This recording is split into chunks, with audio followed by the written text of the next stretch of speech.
우리 몸에서 어쩌면 가장 뒷전으로 밀려나 있는 부위. 하지만 바로 그 부위가 우리를 인간답게 만들었다면 어떨까요?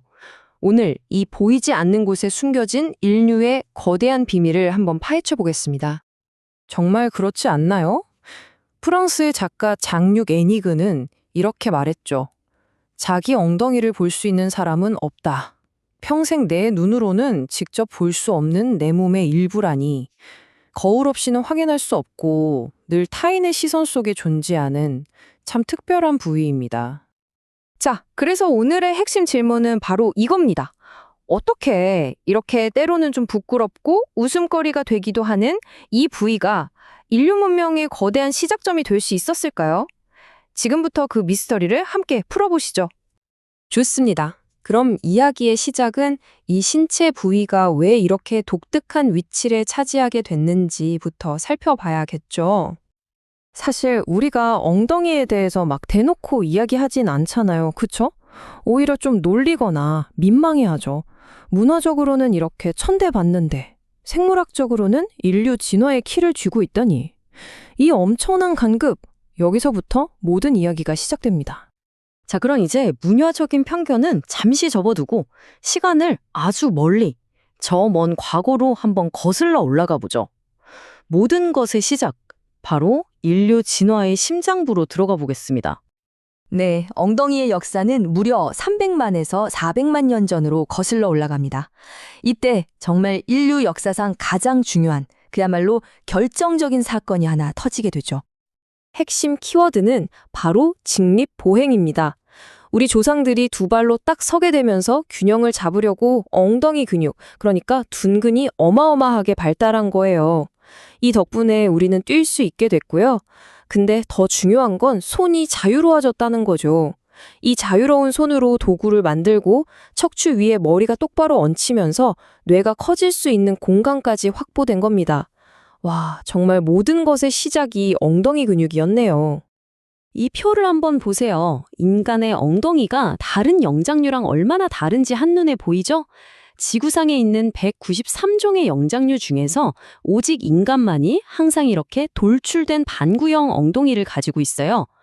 다른 영장류 암컷들은 배란기에만 엉덩이가 부풀어 올라서 나 지금 짝짓기 가능해요 하고 신호를 보내거든요. 근데 인간은 어떻죠? 항상 준비가 되어 있죠?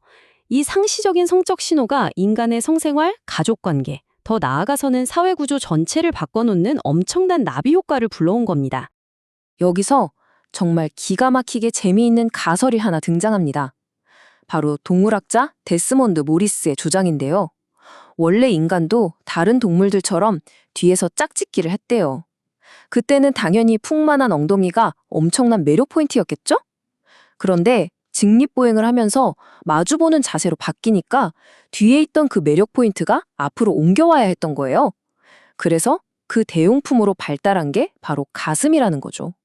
말하자면 엉덩이의 메아리랄까요? 엉덩이가 우리 몸의 앞모습까지 결정했다니 정말 놀랍지 않나요? 자, 이렇게 인류 진화의 중심에 있었던 엉덩이는 이제 무대를 옮겨서 문화와 예술의 캔버스 위로 올라섭니다.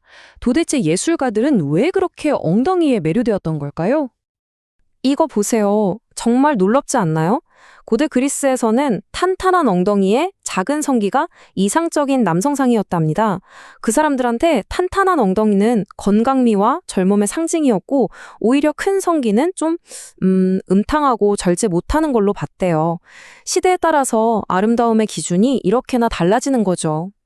그리고 바로크 시대로 넘어오면 엉덩이는 그야말로 곡선미의 화신이 됩니다. 라파엘로 같은 거장들의 눈에는 엉덩이가 조개 껍데기나 하늘의 구름처럼 자연이 빚어낼 수 있는 가장 완벽한 곡선으로 보였던 거죠. 살아있는 조각품 그 자체였던 겁니다. 미술사 이야기할 때 오달리스크라는 말 들어보셨을 수도 있는데요. 원래는 터키 황제의 궁에 있던 여자 노예를 뜻하는 말이었어요.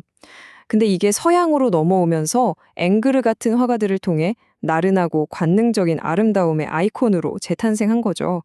그리고 그 그림들의 한가운데에는 언제나 등을 보인 채 누워있는 엉덩이가 있었고요. 특히 19세기 중반부터 거의 100년 동안 화가들은 목욕하는 엉덩이에 거의 집착하다시피 합니다. 드가, 르누아르 같은 화가들 그림 속 엉덩이는 대부분 욕실이나 강가에 있죠.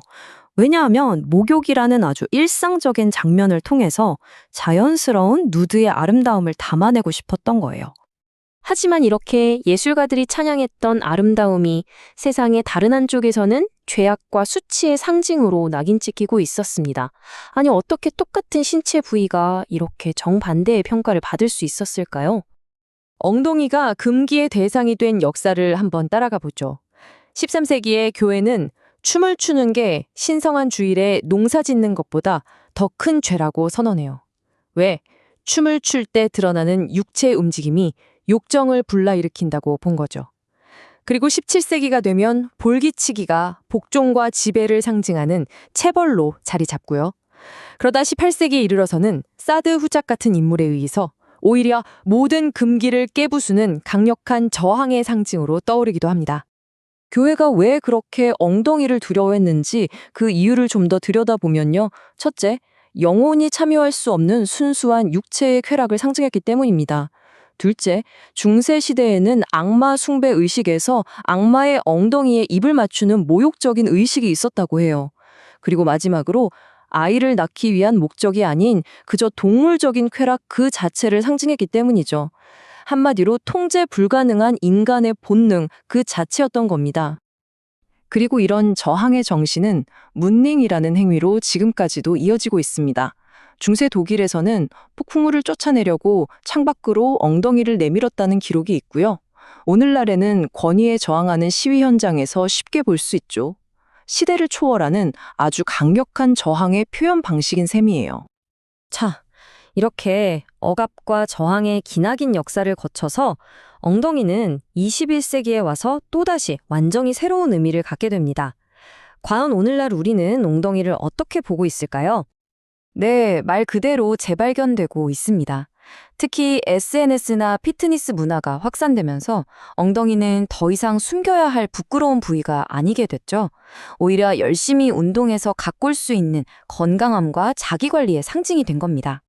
과거와 현재 이상적인 엉덩이의 기준을 비교해보면 이 변화가 정말 뚜렷하게 보입니다. 과거에는 부드럽고 창백하고 수동적인 관능미를 최고로 쳤다면 지금은 어떤가요? 운동으로 다져진 탄력 있고 근육질의 몸, 즉 건강과 적극적인 힘이라는 가치가 그 자리를 대신하게 된 거죠. 결국 엉덩이는 하나의 거대한 거울인 셈입니다. 그 안에는 우리 인류가 두 발로 처음 일어섰던 진화의 시작점부터 예술과 종교, 권력 다툼을 거쳐 오늘날 우리가 어떤 가치를 중요하게 생각하는지까지 그 모든 역사가 고스란히 비치고 있으니까요. 그렇다면 마지막으로 이런 질문을 던져보고 싶습니다. 앞으로 100년, 아니 500년 뒤에 미래의 엉덩이는 그때의 인류를 어떻게 비추고 있을까요? 그 모습은 과연 어떨까요? 이 질문을 여러분께 남기면서 오늘 이야기는 여기서 마무리하겠습니다.